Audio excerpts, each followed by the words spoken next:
We're here at American Airlines Arena following the Heat's 101-97 victory against the Charlotte Bobcats in Game 2 of the first round playoff series here at American Airlines Arena. Probably a closer than expected game for Heat fans, but the Heat pulled it out at the end. Dwayne Wade got a clutch steal against Chris Roberts in the final 10 seconds of the game. They made enough free throws at the end. Cote, big question on everybody's mind. What was your take on the hard foul on LeBron James? Well, it was a flagrant, and I think the NBA is probably going to review it and decide that it was tomorrow. For me, he should be suspended. That was a hard elbow to the neck area, and on anybody, I think that's a flagrant. But you got to protect your superstars. This is the NBA. You know, LeBron shouldn't go down hard to the floor like that and have to be gasping for breath. It's just not right.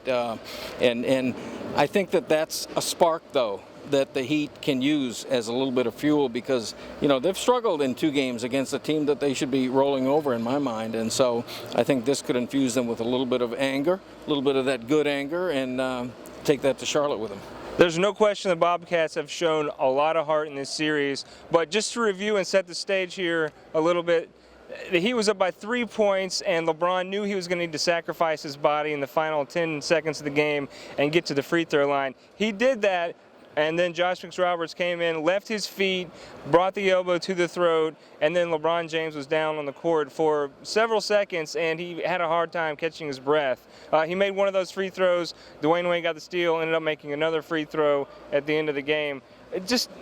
It's really inspiring despite the foul. It's really inspiring, isn't it, David? I guess the heart that the Bobcats have shown in this series. Yeah, I mean, Al Jefferson, their most dependable scorer against the Heat, and really against anybody, is playing on 1 foot. I mean, he's playing that old man basketball with a little bit of lateral movement. You kind of hop in and you're shuffling and everything, and he still put up, what, 16, 18 points tonight, and still got key rebounds when he needed.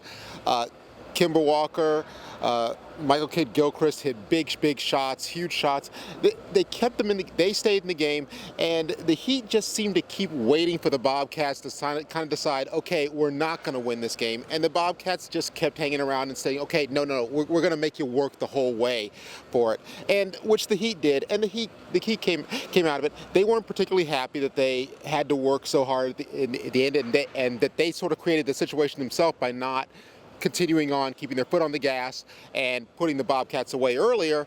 But this is playoff basketball, and you know, this does mean that, well, okay, maybe this series is going to be a total 4-game walkover, maybe 5 games, you know. So it kind of has the feel that the Bobcats might steal a game when the series shifts to Charlotte on Saturday. Really, the entire game felt like the Heat turned it on when they needed to, especially on that final play when Wade came through with the steal. Wade finished with 15 points. Chris Bosh had 20 points. He was 4 or 5 from the 3-point line. And LeBron James came through with 32 points. From American Airlines Arena, for Cote and David J. Neal, I am Joe Goodman.